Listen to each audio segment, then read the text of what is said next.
A biblical perspective on life, culture and current events. This is 2020 on Vision.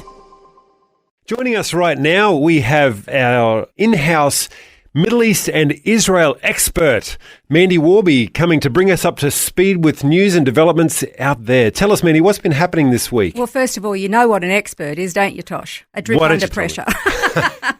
All right, let's get into this. Prime Minister Benjamin Netanyahu has visited with President Trump. I think he's still in America at the moment. And this was a pretty big deal. There have been 14 foreign leaders who've actually visited the White House since President Trump was re-elected last November. All of them only once, except for Bibi, who's been there. This is his third visit, so it's a pretty big deal. But this one was actually different. There was limited opportunity for press interaction, but not as much as normal. There wasn't the pomp and ceremony. Their teams had dinner together. Right. Bibi said to him, "I've nominated you for a Nobel Peace Prize," which he should have had actually in his last presidency with the Abraham Accords. You know, he brokered peace agreements between Israel, the United Arab Emirates, Bahrain, Morocco, and I think it was Sudan. It was really a historic achievement. Massive. I know President Barack Obama got a Nobel Peace Prize a couple of months after he became president the first time, but he hadn't done anything. Yeah, that was strange. It was kind of crazy. So this was a pretty big deal, but it was more about, relationship and just getting business done. There is a lot of pressure on Bibi Netanyahu at the moment to end the war in Gaza. They've got 80% control, Israel does, of the Gaza Strip. Right? And so the general consensus from the world is, look, you've proven your point, you've won the war, just call it quits. But there are two major issues at play here for the Israelis. One is they have 50 hostages still being held in terror tunnels, 20 of them living, 30 of them are dead. They want them all back. And the other is that they're not prepared to leave Hamas in power. Hamas are on the ropes, but it's absolutely imperative, and this is a non-negotiable for the Israelis. So the expectation is that within, say, a week, there will be some kind of an agreement put out onto the table.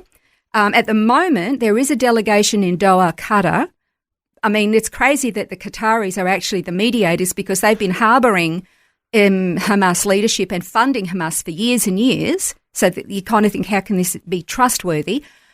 But anyway, we will see in a week's time what happens. All I know is that Prime Minister Benjamin Netanyahu has said that it's a non-negotiable. All the hostages have to come back and Hamas cannot be left in charge of Gaza.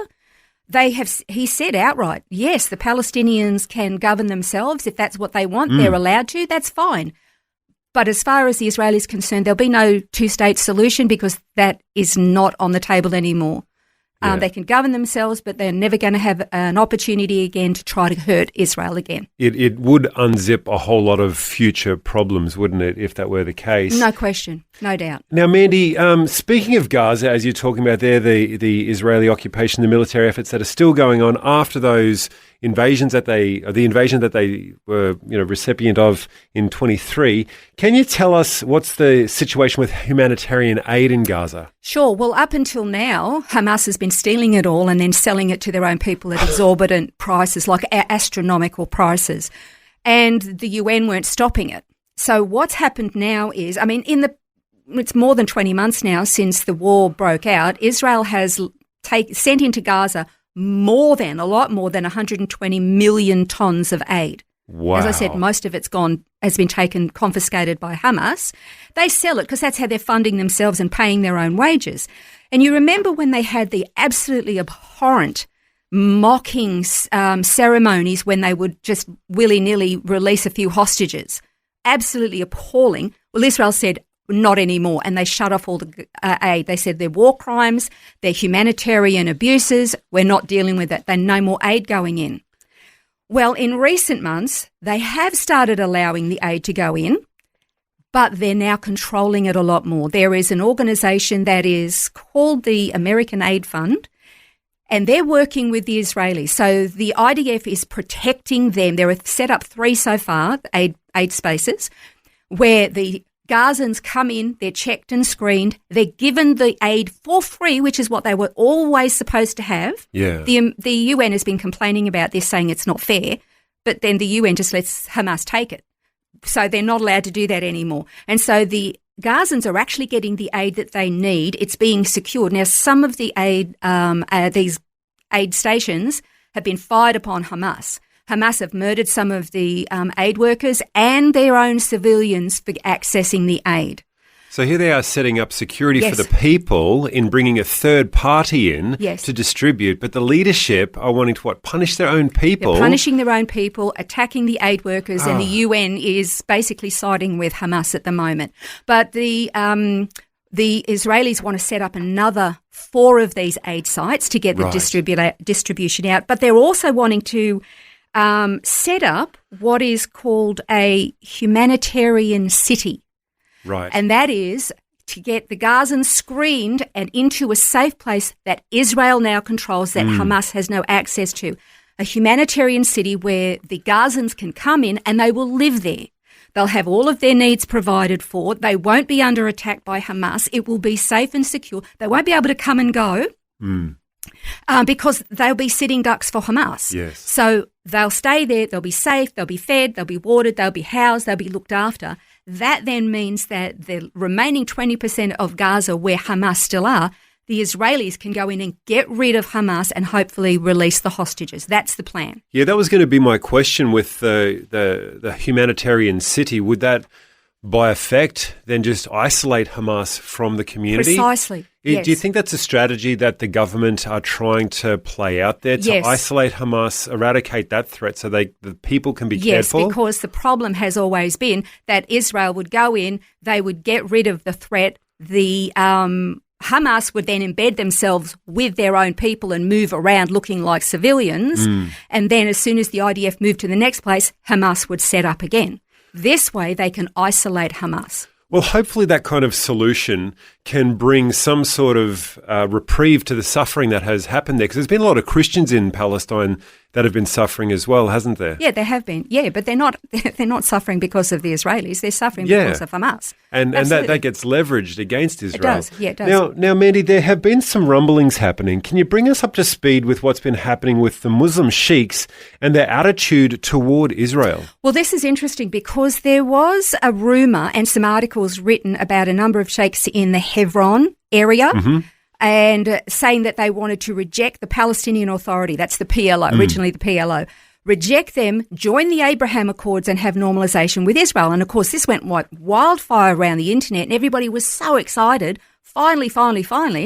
But then these sheikhs came out and wrote a declaration, signed their name to it, saying, no, we didn't say that at all. We're not going that way. However, the hypothesis about this is that in order to get the population behind normalisation with Israel, what they really need to do is change the mindset. They've been indoctrinated since birth for generations to hate Israel. So they can't just come out and say, we're going to be friends. Yeah. They need to change the mindset. So it's like this has been put out into the ether and maybe start a conversation and get the mindset of the people changed.